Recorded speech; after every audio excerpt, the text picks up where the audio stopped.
Je vous remercie pour votre participation à la session. Donc, je rappelle le titre, de la gestion des risques à l'intégrité des données, approche évolutive du NIST en cybersécurité et protection des données. Je serai l'animatrice de la session et j'ai la chance d'avoir pour évoquer ce sujet 4 experts du domaine. Alors, il y a Hamid que vous ne pourrez pas voir parce qu'il a un petit problème de connexion avec sa webcam, mais il interviendra pour vous donner aussi sa vision des choses. Et donc, avant de commencer la session, chaque intervenant va se présenter très rapidement. Je vous rappelle que si vous voulez plus de détails, les détails sont sur le Data Symposium. Donc, Christian, tu veux bien commencer la présentation? Ok, donc bonjour à tous, je m'appelle Christian Debouc, je suis basé en Belgique, juste à côté de Bruxelles. Ça vous apporte un petit peu une petite touche d'exotisme. Je suis consultant spécialisé en résilience et en continuité, et donc à ce titre, tout ce qui touche à la cybersécurité vient dans mon jardin très régulièrement. Je collabore avec les ciseaux dans les entreprises où j'interviens afin de remonter, d'augmenter, de sécuriser le périmètre et également les informations. Merci. Et bon, allez, on va passer la main à Hamid. Hamid, merci Christian. Alors, bonjour tout le monde. Je m'appelle Hamid Jemrili, je suis fondateur du cabinet Intic Expertise en 2011. 20 ans d'expérience dans le domaine de l'industrie en tant que directeur système d'information et 15 ans d'expérience en tant que traîneur. Je suis consultant, auditeur, certificateur et formateur accrédité par un ensemble des organismes, PECB, Open Group pour l'architecture d'entreprise. Je donne les formations CISA, CISM, Seagate, ainsi que les formations CSSP. Donc, ravi d'être parmi vous aujourd'hui et échanger par rapport à cette thématique. Merci. Merci. Ali? Merci Michel. Bonjour à toutes et à tous. Moi, je suis Ali Laribi. Je suis un consultant en cybersécurité. Je suis également le fondateur de la société Fortress Plus. Je suis basé sur Paris. De la société Fortress Plus en France et le cabinet de conseil Trustwave en Tunisie. Donc, on opère dans tout ce qui est conseil, ingénierie, audit, assistance en cybersécurité, IT et OT, Operation Technology, ICS, système industriel. Voilà. Merci Ali. Et enfin, Michael. Bonjour Michel et bonjour à tous. Donc je suis Michael Raison, je travaille pour Approach dans les headquarters qui sont basés en Belgique. On a aussi des bureaux en Suisse en matière de cybersécurité et conformité. Moi je suis responsable de la partie défense, aérospace, drone et toute l'industrie que j'essaie de développer un peu partout. Et donc c'est pour ça que je participe aussi sur des conférences, souvent pour donner une touche qui parle un peu de ces secteurs critiques. Voilà. Pour la partie qui nous concerne ici. Merci pour la présentation. Donc moi, avant de vous donner la parole, je vais quand même faire un rappel des grandes définitions du titre de la session. Donc, gestion des risques pour tout le monde, je rappelle que c'est une organisation qui permet de mettre en œuvre un processus d'appréciation puis de traitement des risques. L'intégrité des données, c'est une propriété donc en écriture qui va assurer l'exactitude, la pertinence des données et comme quoi une donnée n'a pas été modifiée par quelqu'un de non autorisé.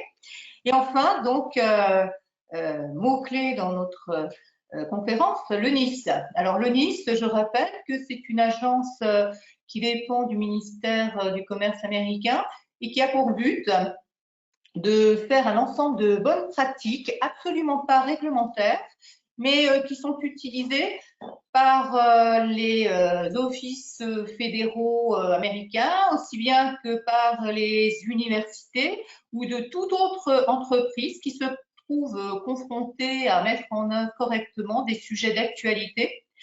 Et donc, vous retrouvez l'ensemble de ces bonnes pratiques NIST sur le site du NIST, en anglais, bien sûr, hein, mais franchement, c'est très riche. Si vous pouvez bien vous débrouiller avec la lecture en anglais, c'est vraiment énormément de matière pour toute personne qui travaille sur le sujet. Et enfin, une notion de framework. Alors, qu'est-ce que c'est qu'un framework? eh bien, justement, l'ensemble des bonnes pratiques du NIST, ce sont des frameworks. C'est un terme qui est difficile à traduire.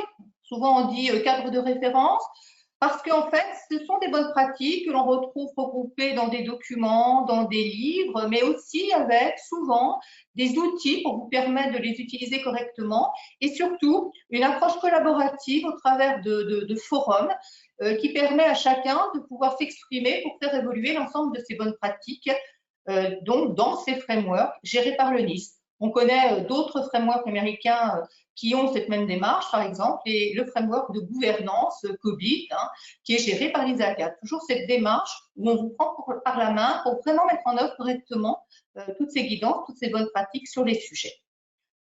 Donc voilà un petit ensemble pour expliquer le titre de la conférence. Et alors justement, ma première question, peut-être pour Hamid, aujourd'hui, nous avons énormément déjà sur les sujets de cybersécurité, de protection de données. On a déjà beaucoup de normes, on a beaucoup de réglementations européennes, internationales. Alors, c'est quoi déjà ce cursus? Et pour toi, Hamid, qu'est-ce que ça apporte en plus, ces frameworks du NIST par rapport à ces sujets?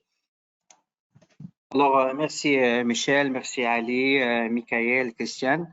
Alors, de ma part, je vais commencer pour un petit peu pour parler du contexte. Normalement, là où on trouve que la transformation digitale est déjà très avancée dans le cadre des organisations, soit publiques, soit privées. Alors, je commence d'un exemple. Là, on parle de ce qu'on appelle la ville intelligente, ou bien ce qu'on appelle le concept de la Smart City. Là, on trouve beaucoup de capacités de l'utilisation de la technologie de l'information et de la communication.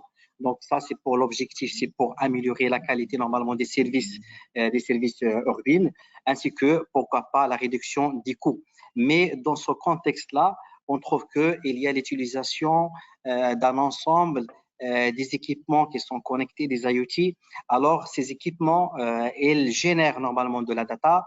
Donc, dans le cadre, là où on parle de ce qu'on appelle le volume de la data générée et traitée, la variété de la donnée normalement, des vidéos, des audios, ainsi que on peut aussi trouver de la donnée normalement privée des personnes, ainsi que la vitesse normalement de traitement, ainsi que la valeur normalement de la data normalement qui est considérée comme un actif. Alors, de ces quatre éléments, ce qu'on appelle caractérise ce qu'on appelle la big data. Alors ici, dans le contexte, là où on trouve des informations qui sont identifiables directement ou bien indirectement identifiables, alors on trouve il y a beaucoup de risques de la privacy. Alors ici, on trouve dans le contexte européen, on trouve que la GDPR, elle est là, juste pour répondre à cette préoccupation par rapport à la protection normalement des données des personnes ou bien des citoyens normalement des États membres de l'Union européenne. Alors, dans ce contexte-là, la GDPR, bien sûr, elle a normalement déjà présenté certaines solutions. Normalement, même si les utilisateurs de la technologie, elles sont d'accord pour traiter leur information, mais grâce à la GDPR, elles ont le droit à la rectification, par exemple, à l'oubli et même à retirer le consentement à n'importe quel moment, là où il y a un risque élevé par rapport à la privacy. Ça d'une part. D'autre part, il y a une autre, ce qu'on appelle la réglementation CEDH. Je ne sais pas si vous la connaissez. Alors, ce qu'on appelle la Convention européenne des droits de l'homme. Alors, c'est une réglementation normalement qui est établie par l'Union européenne pour garantir quoi? Garantir le droit au respect de la vie privée et familiale. Donc ça, ce règlement-là, normalement, il a plus de valeur pour la protection normalement de la vie privée des citoyens. Ainsi, il est appelé aux États normalement, aux États membres. Donc, pour protéger ce qu'on appelle les fondations des individus. Alors aussi, on peut parler de ce qu'on appelle la privacy shield. la Privacy Shield, normalement, c'est un accord entre l'Union européenne et les États-Unis. Ce règlement, normalement, il permet de transférer de la data ou bien de la donnée entre les deux zones, la zone américaine et la zone européenne, tout en garantissant un niveau adéquat de la protection normalement des citoyens. Mais malheureusement, ce règlement, si je me rappelle très bien, parce que j'ai pas la date exacte à ma tête, si je pense en 2020, le corps de la justice a invalidé cet accord. Pourquoi? Pour la simple raison, il y a une préoccupation normalement concernant l'accès des autorités américaines aux données personnelles des citoyens européens. Donc voilà, ça c'est le contexte par rapport à la réglementation internationale par rapport à la privacy. Mais on trouve aussi, vous êtes déjà au courant, vous êtes des experts dans le domaine de la cybersécurité. Alors la 27001, la 27002, les deux standards, la norme des exigences et la norme des bonnes pratiques, elles ont aussi, il y a une mise à jour concernant la version 2022, là où il y a un changement dans le contenu pour l'adapter à la privacy, pour renforcer la privacy, ainsi qu'il y a aussi un changement par rapport au nom. Donc, même si le nom de le standard, normalement, il a eu un changement. Et la même chose aussi pour la 27005 Risk Management IT. Donc, la nouvelle version, elle parle aussi normalement de la privacy. Ça d'une part. D'autre part, on ne va pas aller trop loin. Lorsqu'on parle le NIST CSF, Cyber Security Framework, doit aussi être, c'est un framework de bonne pratique. Il doit être aligné sur les autres frameworks et les autres, normalement, standards. Aussi, on parle de COBIT, aussi, on parle de la privacy, les autres standards. Donc, c'est une évolution dans ce standard, lorsqu'on parle de NIST, c'est une évolution vers renforcer la privacy pour qu'elle soit alignée sur les autres standards. Et dans ce cadre-là, le NIST, il doit normalement essayer d'ajuster les lignes directrices ainsi que les bonnes pratiques de NIST pour qu'il renforce un ensemble des contrôles pour faire face au risque de la privacy, tout en se basant sur les 5 fonctions core ou bien les 5 fonctions de base: identify, protect, detect, respond and recover. Donc voilà, j'ai essayé d'être un petit peu rapide par rapport au contexte et aux éléments déclencheurs de ce changement-là ou bien de cette mise à jour de standard.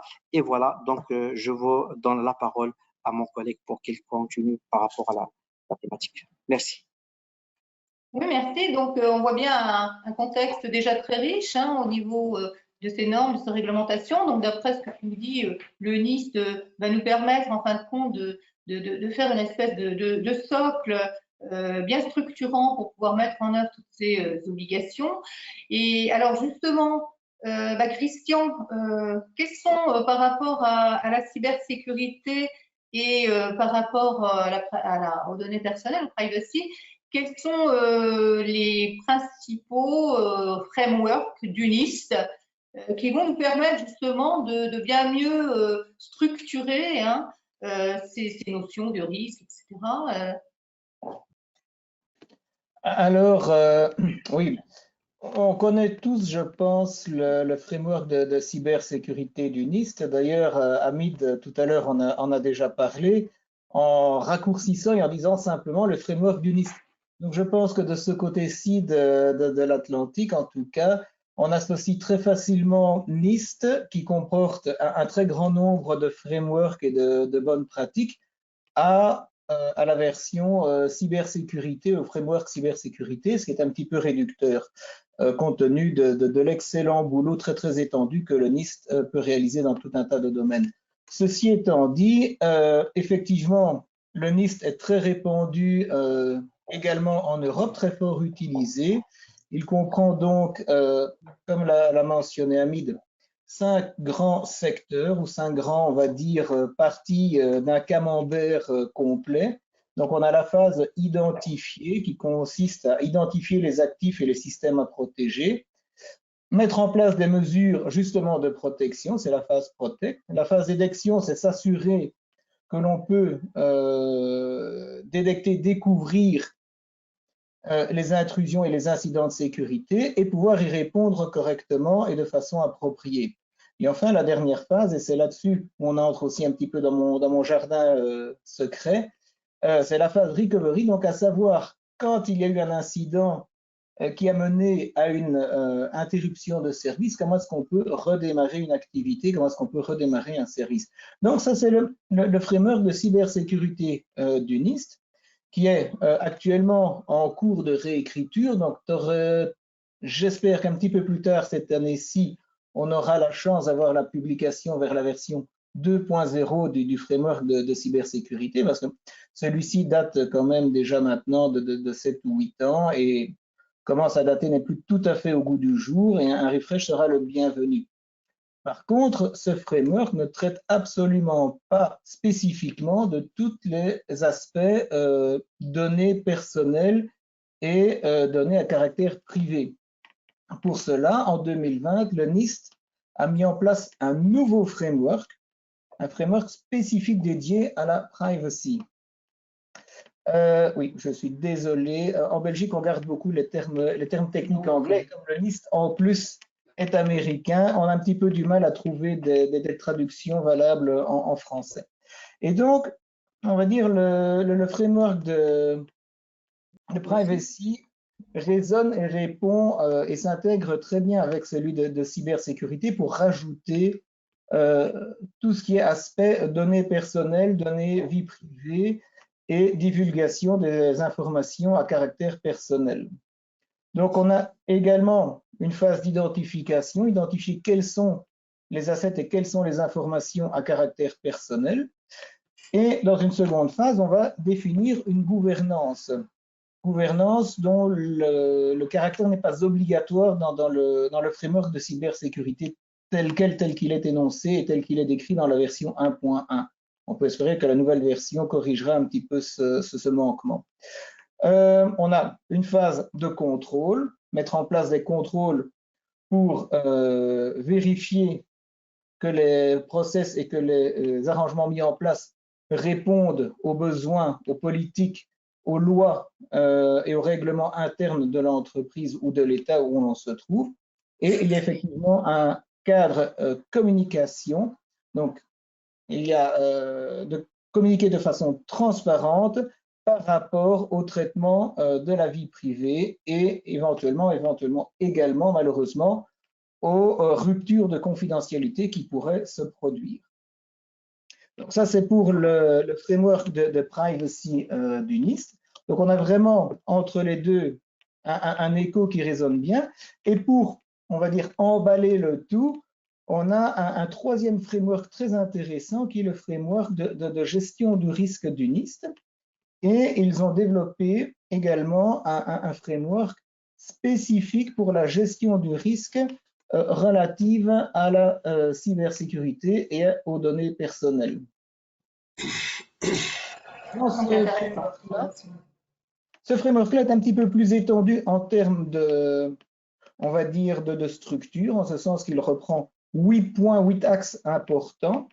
Et de façon très, très intéressante, le premier point, qui selon moi manque cruellement dans les deux autres, c'est de préparer l'entreprise à l'implémentation d'un framework.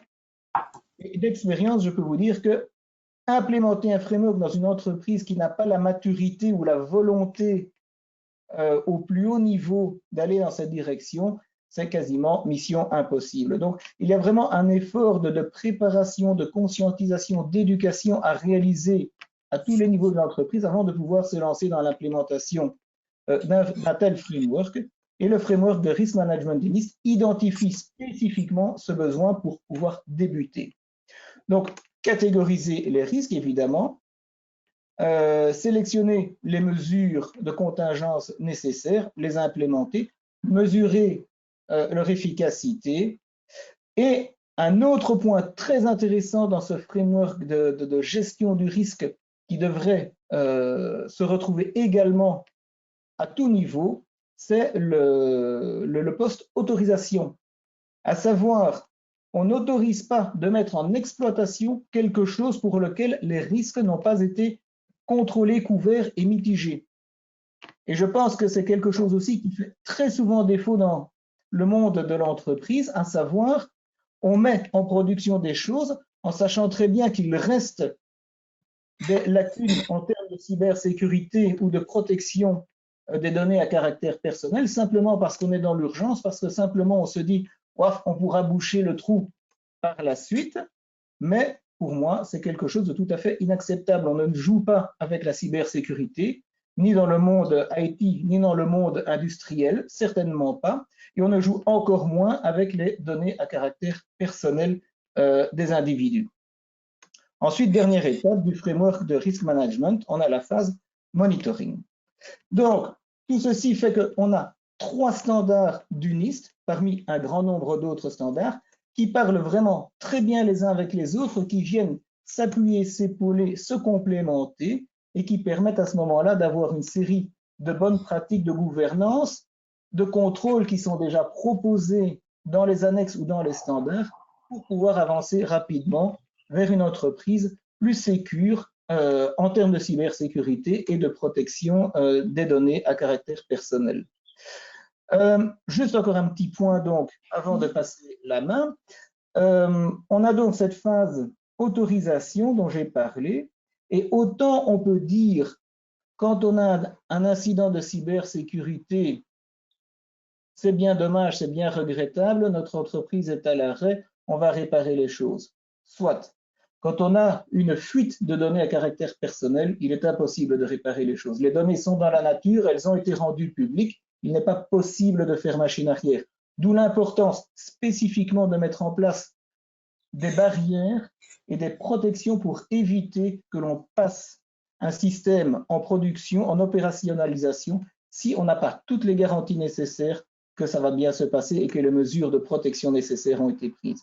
Donc, juste pour faire un dernier pont, on va dire, entre le côté américain, le côté européen, à côté du NIST, on a également toute une série de normes ISO.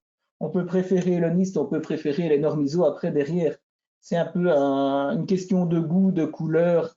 Et comme Michel l'avait dit tout à l'heure, le NIST a cet avantage de proposer des contrôles, de proposer une implémentation terriblement pratique des choses, là où les normes ISO restent dans un contexte beaucoup plus théorique. Donc, si vous voulez être pris par la main, vous pouvez très facilement aller du côté NIST. Si vous préférez développer vous-même sur base de principes plus théoriques, vous pouvez vous orienter vers les normes ISO. Et donc, autant on a le framework de cybersécurité du NIST qui va correspondre à la norme ISO 27001. Pour le data privacy, on va pouvoir ajouter la norme ISO 27701 par exemple. Et pour le risk management, on pourrait aller par exemple vers une norme qui est plus générique, qui est soit la norme ISO 31000. Donc voilà, une rapide présentation des frameworks proposés par le NIST pour couvrir la cybersécurité et la couverture des risques de perte de données, de confidentialité des données à caractère personnel. Merci Christian pour ce tour d'horizon. Mais alors justement, ça a l'air super intéressant tout ça. Et alors, quand même voir que ISO, c'est quand même une démarche souvent de certification dans les entreprises. Hein. Donc, il faut y passer si on veut montrer cette certification. Alors justement, Michael et puis aussi Ali, mais Michael, donc, le NIST, dans quel secteur d'activité ton expérience a pu montrer qu'on l'utilisait beaucoup plus? Et une société, une organisation qui voudrait être certifiée ISO 27001, ISO 27601, va peut-être dire, oula, encore le NIST par-dessus ça, mais alors concrètement, hein, avec quoi l'avantage? Dans quel secteur d'activité toi, Michael, et aussi Ali, avec toute ton expérience sur le sujet, dans quel type de société vous l'avez rencontré beaucoup plus mis en œuvre? Et donc, est-ce que vous pouvez nous dire, parce que je pense que ça intéresse tout le monde, bah, c'est avec quoi le grand plus de rajouter encore cette couche de framework quand on est déjà obligé peut-être de devoir être certifié avec tout le travail que ça entraîne? Qu'est-ce que tu peux nous dire, Michael? Et aussi, comment évolue le NIST justement par rapport à tout ce contexte réglementaire, comment ça évolue, comment ça se passe? Oui, je crois que dans les professionnels de la cybersécurité, on partage tous cette histoire des différents frameworks, hein, qu'ils soient, comme on les caricature souvent, et je vais aussi utiliser du franglais et je vais aussi utiliser de la caricature pour parler de ces frameworks. Tout ce qui est NIST a un lien très fort forcément avec les États-Unis, avec la réglementation américaine. Michel, tu l'avais décrit en début de session. Ces frameworks en tant que tels ne sont pas opposables. Ce ne sont pas des lois que l'on peut retrouver en tant que telles comme imposées aux gens. Malgré tout, du côté États-Unis, on trouve de plus en plus de lois indiquant ces frameworks comme des frameworks qui peuvent être considérés comme recevables et applicables pour démontrer un certain respect des procédures et des règles de l'art. Et bon, moi, je travaille pas mal dans les secteurs critiques. On a la défense, les caractères militaires double usage, il y a aussi les secteurs de la santé, les transports, l'infrastructure énergétique. Là, c'est les endroits où se trouve le plus grand nombre de risques. Et donc, forcément, un framework qui est totalement orienté sur le risque, comme le NIST, un framework qui est orienté, on va dire, un peu à l'américaine depuis 20 ans. On a cette notion où, en Europe, on se dit qu'il faut gérer les entreprises en bon père de famille. Donc, on va se focaliser sur la gouvernance en premier lieu, imposer un bon leadership, imposer une bonne adaptation de la sécurité au contexte. Pour ne pas avoir une management liability. De l'autre côté, aux États-Unis, depuis longtemps, ils disent on s'est fait hacker, on va encore se faire hacker, il faut apprendre à mieux répondre à ces incidents. Et ici, le NIST a cette philosophie qui date d'il y a une vingtaine d'années certainement, à la fois gérer sur le risque, parce qu'on ne couvrira pas les risques à 100%, donc on doit mettre en place des priorités et choisir ce que l'on couvre en premier, et à la fois sur la réponse en cas d'impact, diminuer la probabilité, diminuer l'impact de tout ce qui nous arrive. Et donc cette approche très cadrée avec Identify, Detect and Respond, qui correspond vraiment à répondre au risque quand il se produit, c'est quelque chose qui va fort plaire et qui plaît depuis 20 ans aux États-Unis. Alors en Europe, on a une autre approche, et finalement, on se rend compte que la globalisation des marchés fait que ces frameworks, ils se recoupent de plus en plus. Et Christian en parlait il y a quelques minutes, la nouvelle édition du NIST comprend que l'Europe va devoir aussi adopter le NIST davantage et que l'approche gouvernance est importante en Europe. Et donc la nouvelle révision du NIST en tant que tel, son core framework, va adresser ces points et expliquer aussi quelle est la bonne gouvernance de l'entreprise. Donc finalement, dans l'histoire, tous ces standards convergent et il existe de plus en plus de passerelles qui permettent de faire les ponts. Pour ceux qui travaillent avec des fichiers Excel, pour ne pas les nommer, il existe des tables de mapping qui vous permettent de dire que les chapitres 1, 2 et 7 de tel framework correspondent aux chapitres 3, 12 et 18 de l'autre framework. Et donc, les systèmes peuvent être équivalents. Donc, finalement, la question est peut-être de savoir comment les choisir en fonction de là où on travaille. Tout d'abord, si vous avez une loi qui vous impose d'être certifié, on va dire dans le secteur de la défense, le département de la défense américaine a établi un programme qui s'appelle CMMC, et il a imposé le NIST 800 171 ou 172 aux entreprises en fonction finalement du niveau de criticité des projets qu'ils ont en rapport avec le marché de la défense. Là, vous n'avez pas le choix. Vous devez vous faire certifier et la discussion ne se pose pas. Si on prend en Europe, la directive NIS 2 qui est arrivée suggère les frameworks de type ISO 27001, 27002, 27005 pour les risques. La seule certification qui existe aujourd'hui en ISO, c'est la 27001, donc essentiellement la gouvernance. Et donc, aujourd'hui, on ressent et on pressent que la démarche ISO 27000 sera une qui sera facilement identifiable par les États membres. Et donc, quand les États membres vont établir leurs propres directives ou réglementations, qu'elles soient nationales ou régionales, ils vont facilement mentionner celle-là. Malgré tout, la plupart des réglementations en Europe disent ISO 27001 ou équivalent. Et dans l'état de l'art du marché, le NIST est un équivalent à tout ça. Et donc finalement, certains acteurs, même au niveau national, en Belgique, on a le CCB, le Centre de cybersécurité belge, qui a décidé de faire ce que nous avons tous fait, des tables de correspondance entre ces systèmes, et de mettre en place une correspondance officielle. Et elle se trouve publiée sur leur site en tant que toolkit, reconnu finalement au niveau belge. Et donc finalement, tout le monde va un peu arriver dans ce sens-là. Et finalement, que vous implémentiez un framework ou l'autre, va vous permettre d'avoir des ponts et d'être reconnu. Alors, juste, je permets une petite question pour rebondir sur ce que tu dis. Il y a des équivalences entre les deux. Tu es en train de nous dire que donc être ISO ou NIST, on pourrait matcher les deux, mais ISO, il y a quand même une reconnaissance officielle par des organismes accrédités, des organismes de certification accrédités. Le NIST, non. Enfin, voilà. Donc, Le NIST, il n'y en avait pas jusqu'il y a peu. Et si je prends l'exemple toujours dans le secteur de la défense pour CMMC, Oui.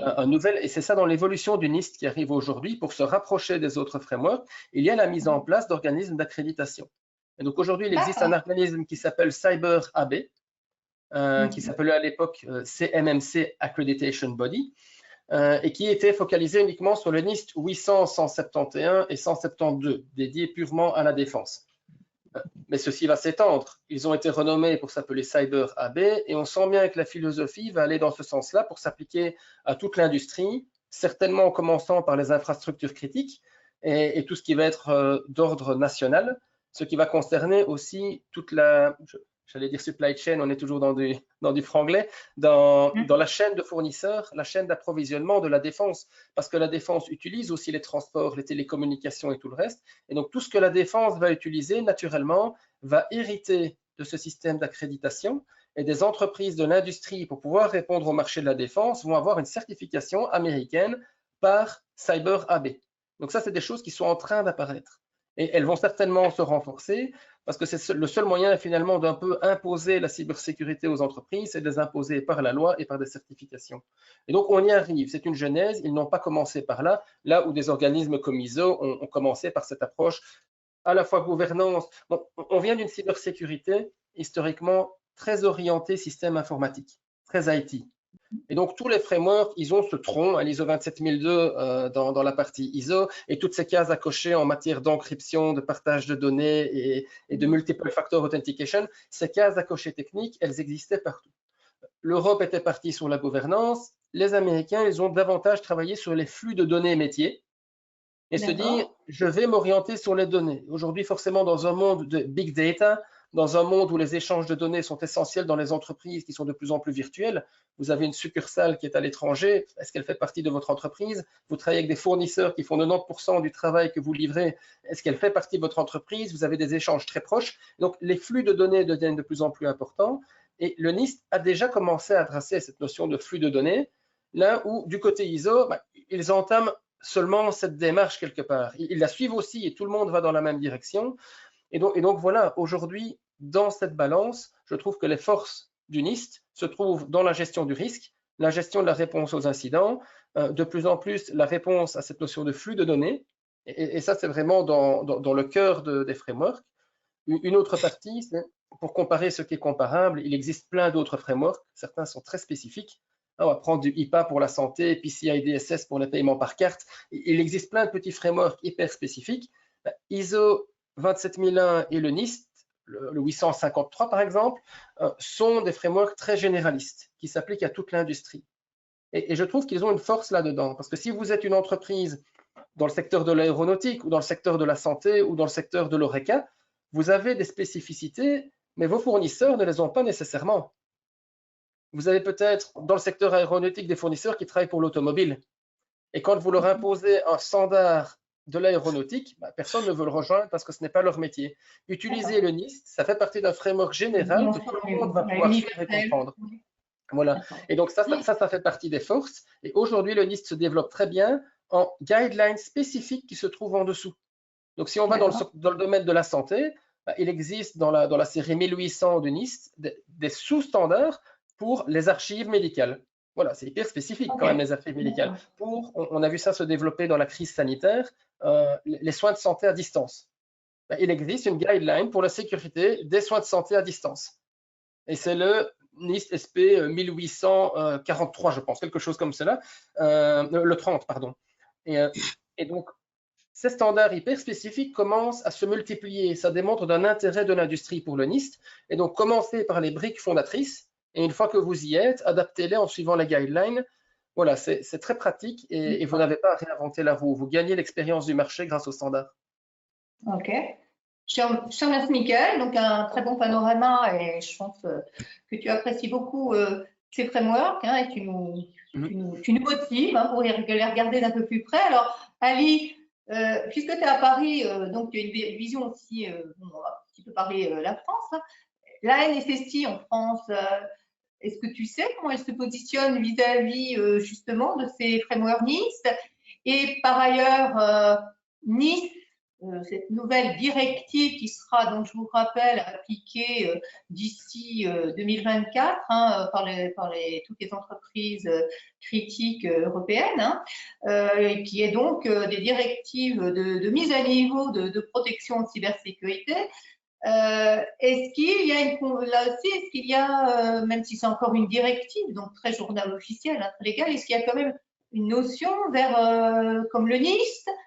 Qu'en penses-tu, Ali? Et est-ce que tu peux nous décrire un peu plus aussi le NIST de cybersécurité, qui est quand même un peu plus connu, avec les notions de corps, etc. Et puis, c'est quoi ton expérience, ton retour d'expérience là-dessus? Ok, merci Michel.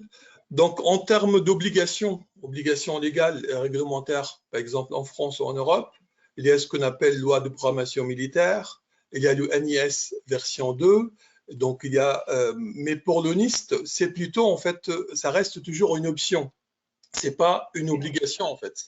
Personnellement, et selon mon expérience, je peux recommander fortement les frameworks NIST et principalement le NIST CSF, le Cyber Security Framework, parce que c'est considéré comme un framework qui est flexible, qui est adaptable selon en fait la taille de l'entreprise, selon le contexte, selon l'orientation de la direction de l'organisation. Il est exhaustif, on peut dire. Et il est applicable aussi pour l'IT, pour le cloud et également pour l'OT, donc pour tout ce qui est Operation Technology et les infrastructures industrielles. Initialement, le NIST a été, donc la version 1.0, le NIST CSF, s'est lancé en 2014. Le 1.1, c'est en 2018. Et la version qui a été, c'est encore un draft, le 2.0, qui va être lancé d'ici 2024. Donc, c'est en cours. Donc, c'est considéré comme un ensemble en fait, de lignes directrices, des bonnes pratiques, n'est pas une norme comme l'ISO 27001, donc à but de certification. Donc, c'est pour cadrer, par exemple, pour lancer un programme de cybersécurité ou pour rédiger une politique ou pour réduire ou manager les risques en général. Aujourd'hui, on recommande fortement l'utilisation de NIST CSF.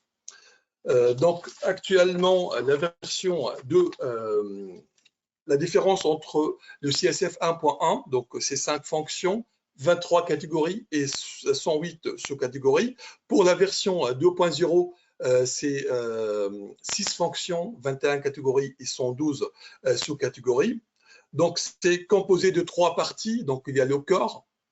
Donc, c'est le noyau, c'est fournir un ensemble des activités de cybersécurité avec des résultats souhaités. Donc, c'est les 6 fonctions si on va utiliser le NIST CSF 2.0. Il y a l'implementation tier. Donc, c'est on peut dire, c'est comment mettre en place réellement ces frameworks et ces fonctions. Et il y a le profile, donc c'est en identifiant le current state et le target state. Donc, c'est l'état actuel et l'état cible. Donc, je vais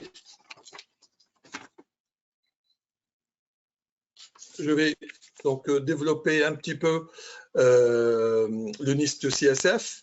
Donc, actuellement, le NIST CSF, donc c'est 6 fonctions. Donc, je vais travailler en avance de phase un petit peu parce que actuellement, donc avec mes clients, je recommande l'utilisation même de framework qui n'est pas encore officialisé. Donc, c'est avec l'ajout de gouverne. Donc, c'est l'importance en fait de la gouvernance dont la mise en place d'un programme de cybersécurité.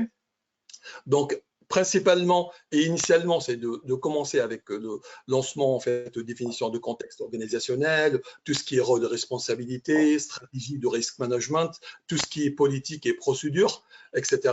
Après, donc, il y a le identifier. Donc, c'est identification des actifs, identification de l'environnement business, de tout ce qui est supply chain risk management et de third party risk management. Donc, c'est des risques liés aux tiers et liés à la chaîne d'approvisionnement. Après, donc, il y a le protect, c'est protéger. Généralement, ce que je recommande toujours, c'est c'est d'aller en fait sur le 3 volets, c'est d'investir en fait équitablement dans le people, process and technology, people avec la formation, la sensibilisation, la montée en compétences, process sur les qui fait quoi et comment, donc il y a la politique, il y a tout ce qui est un standard qui va être ajusté selon notre besoin, et après donc il y a les procédures et les guidelines.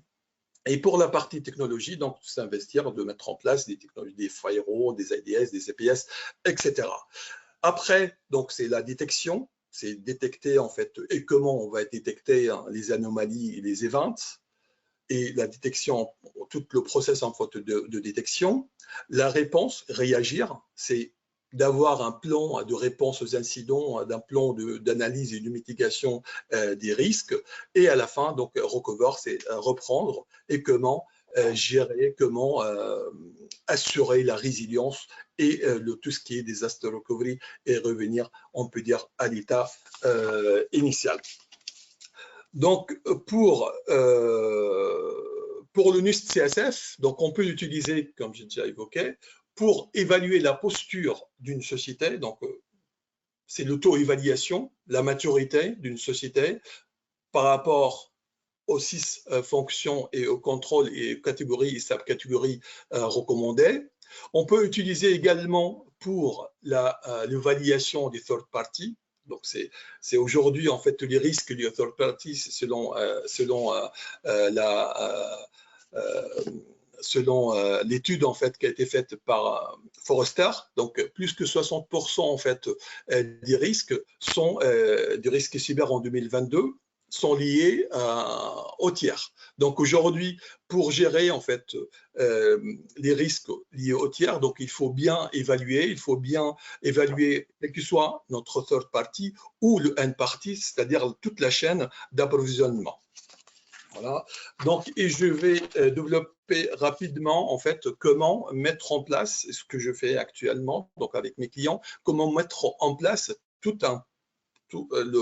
notre NIST CSF. Généralement, donc il y a le plan, il y a le build, il y a le run. Donc pour le plan, donc c'est la partie gouverner, avoir le leadership, avoir l'engagement de la direction, avoir identifié le rôle de responsabilité, etc. Après, donc il y a le build, c'est identifier, protéger et détecter.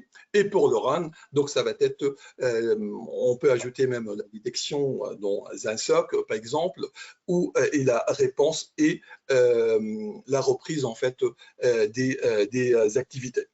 C'est très efficace également pour la gestion des projets et pour l'intégration de la cybersécurité dans des projets. Donc, généralement, pour lancer et pour mettre en place le NIST CSF, donc au début, donc initialement, il faut bien définir en fait le scope, il faut planifier. Donc, préciser les rôles de responsabilité, comme j'ai déjà évoqué, la partie prenante, les objectifs, etc.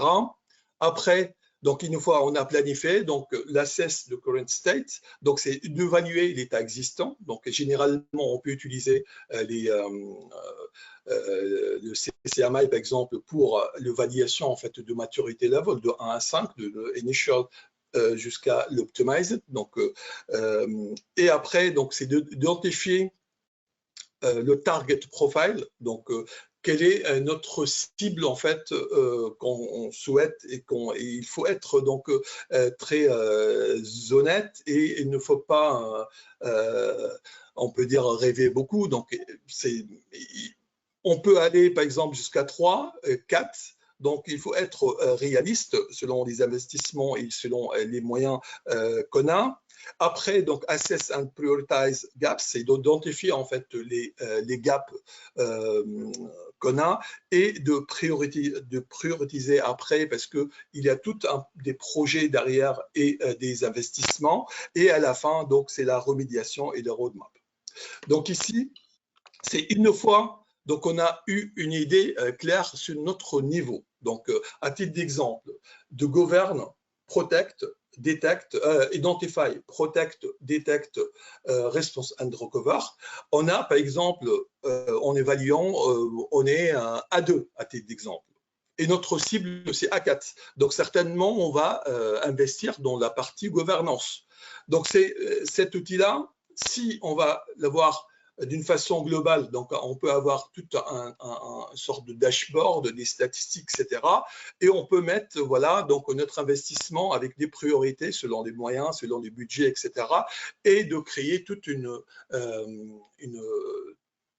roadmap, en fait, pour l'investissement, pour lancer tout un programme qui est efficace ou pour améliorer les programmes existants. Donc, je recommande fortement le NIST CSF. Voilà. Très bien. Mais écoutez, je pense qu'on a déjà un bon panorama et un bon détail du fonctionnement de ces NIST. Je vous en remercie. J'ai quand même une question. Vous semblez déjà, en particulier Michael et Annie, avoir une bonne expérience du NIST. Mais justement, hormis aller sur le site du NIST et récupérer l'intégralité des documents, c'est déjà très intéressant. Est-ce que vous pouvez d'ailleurs, pour peut-être préciser, puisqu'il y a toujours des numéros 800-, etc., est-ce que vous pouvez repréciser le numéro pour aider justement à retrouver cette documentation, le numéro du framework risk management, framework privacy, framework donc cybersécurité. Est-ce que vous pouvez rappeler pour nos auditeurs les numéros, s'il vous plaît? Je peux rappeler en fait pour le NIST CSF, donc c'est la version qui va être lancée, c'est le 2.0, mais actuellement on peut utiliser le 1.1, donc on peut l'utiliser. Mais c'est 800- quelque chose? Pour le SP en fait, il y a la famille donc NIST SP 800. À titre d'exemple, quand on utilise, il y a le 853, il y a le 882 actuellement pour l'outil, parce que j'assiste en fait, j'ai quelques clients dans tout ce qui est énergie ou autre, l'industrie. On recommande fortement en fait l'utilisation de la SP 882. Il y a la version la version 2 et la version 3 qui est aussi en format draft. Voilà, mais on peut trouver sur Google, donc il y a plein des frameworks en fait et des guidelines, des pratiques de NIST, toujours SP 800, 53, 30, 100 et quelques. Donc il y a tout. Donc 53, 30, 100, voilà, on peut s'y retrouver. Ok, très bien. Alors, j'ai quelques questions justement qui nous viennent des auditeurs, donc je les en remercie. Alors, première question, un petit peu, je pense qu'on l'a déjà un petit peu répondu, hein, mais est-ce que le référentiel NIST est vraiment bien conforme au RGPD? Est-ce que, est-ce que le framework de gestion des risques du NIST, est-ce qu'il est opérationnel et utilisé comme le sont en France les méthodes EBIOS et MRI? Alors là aussi, on rajoute encore quelque chose qui nous donne aussi un peu du comment, du guidance. Alors déjà, oui, le NIST par rapport au RGPD, je pense que ce que tu disais, Michael, qu'il y a des mappings qui sont faits, on peut les retrouver. Il y a un mapping entre l'ISO 27701 et le RGPD, ça je le connais bien. Est-ce qu'il y en a des mappings qu'on peut retrouver aussi entre le RGPD et NIST? Les mappings, ils existent, mais il ne faut pas oublier qu'un framework va avant tout essayer de vous assurer de gérer la sécurité de l'information en tant que telle. Oui. Forcément, comme le NIST, comme je le dis, s'oriente tout doucement vers une gestion des flux de données, on se rapproche très fort de la philosophie du RGPD, de ce que la CNIL demande, c'est finalement d'avoir un registre de traitement et pour chacun de ces traitements, de les sécuriser individuellement comme il le faut. Et là, dans ce sens, la philosophie est tout à fait adéquate. Donc, on va pouvoir utiliser le NIST de manière totalement parallèle à la philosophie du RGPD. Le NIST ne va pas préciser les délais de rétention, la légitimité des processus et tout le reste. Donc, en tant que tel, un framework ne peut pas être considéré comme compliant RGPD. Ça peut être un bon outil et la réponse ici précisément est oui, c'est un bon outil justement de par cette philosophie gouvernance qui s'ajoute dans la prochaine révision et de par la philosophie gestion des flux de données et finalement la gestion des risques. Si on prend RGPD, il y a les les Data Protection Impact Assessment, les DPIA, qui imposent finalement pour les processus les plus risqués d'assurer une analyse de risque adéquate. Et ici, on a un framework qui est précisément dessiné dans son ADN pour ce genre d'approche. Alors, j'entends EBIOS et MEHARI. Moi, j'utilise encore, ils ne sont pas totalement morts, EBIOS et MEHARI, pas du tout même. J'utilise EBIOS RM pour du risk management et qui s'aligne très fort sur le NIST. On peut utiliser le Identify, Detect and Respond de manière conjointe. Le CLUSIF, son travail sur l'approche finalement où on réduit l'impact, on réduit de l'autre côté la probabilité du risque et on se sert de ces contrôles. C'est aussi une approche basée sur le risque et elles peuvent s'intégrer. Donc pour moi, ces systèmes coexistent. Il faut les utiliser ensemble. Je suis fervent défenseur de ce qu'on appelle des bureaux de conformité. Arrêtons de voir un framework plutôt que l'autre. Certainement, on va en avoir un qui est plus proche de l'ADN de son entreprise, peut-être parce que l'IT manager, le CISO ou le responsable de la sécurité de l'information l'a mis en place au début.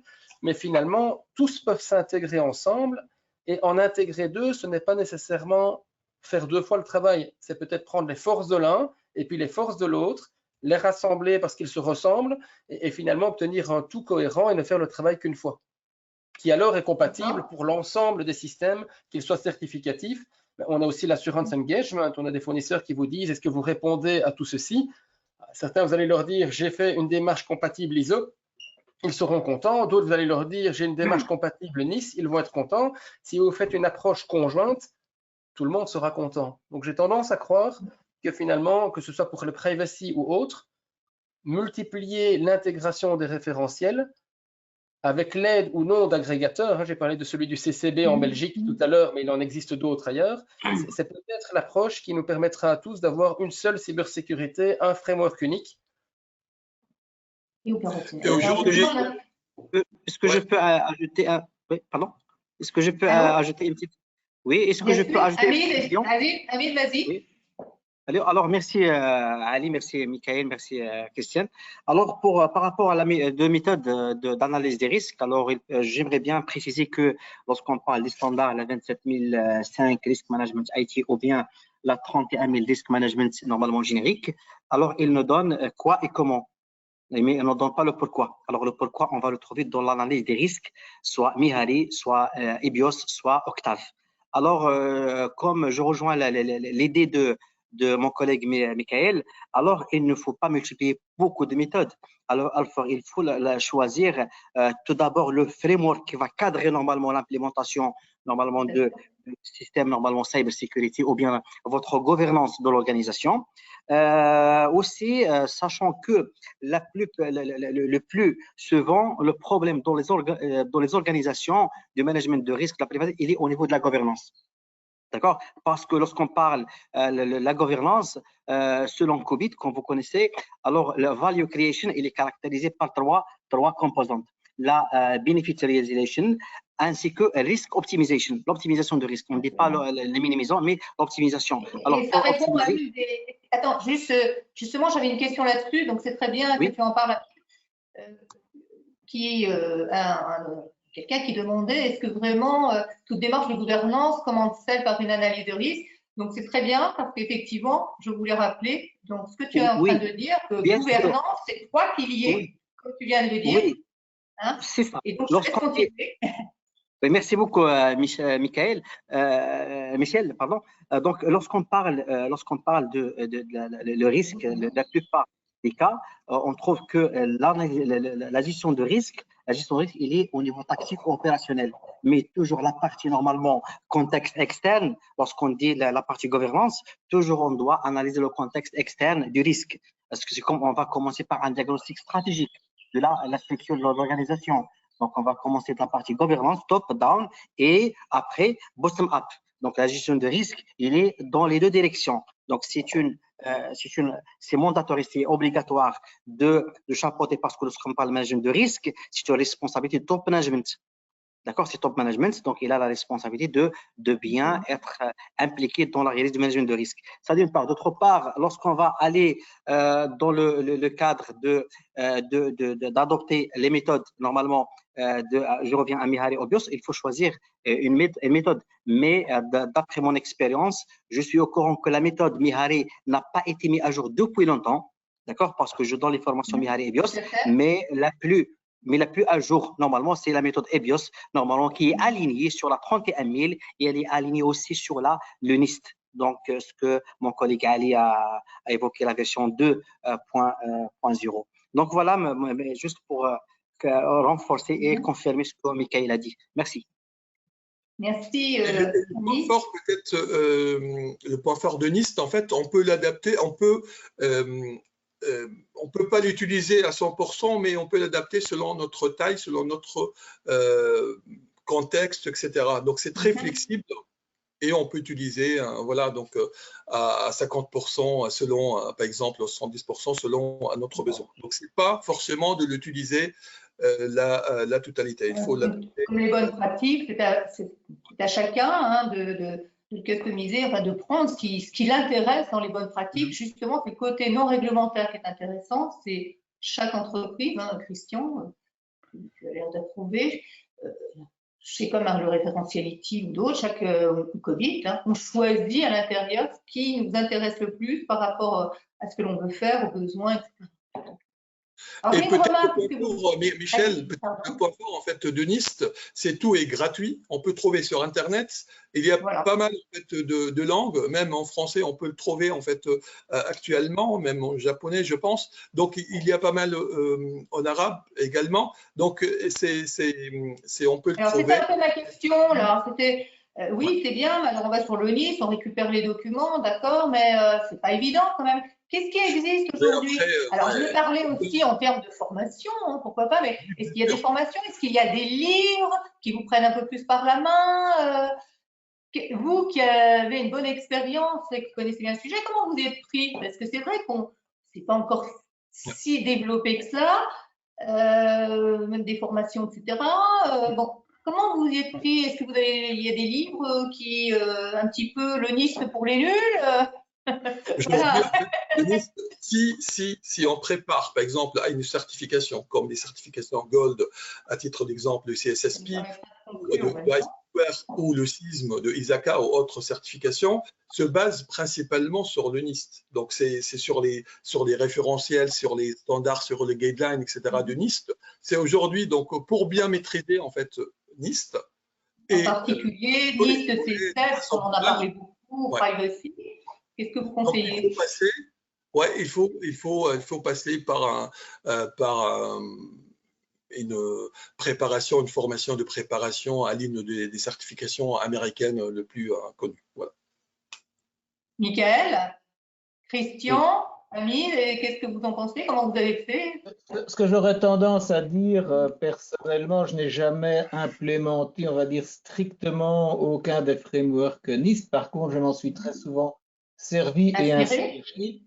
Et on va dire une grosse différence entre une norme ISO qui fait 30 pages à tout casser au grand maximum et un framework NIST comme celui cybersécurité où on peut avoir plusieurs centaines de pages si on met bout à bout toute la documentation disponible, c'est que c'est quasiment un kit de démarrage à lui tout seul.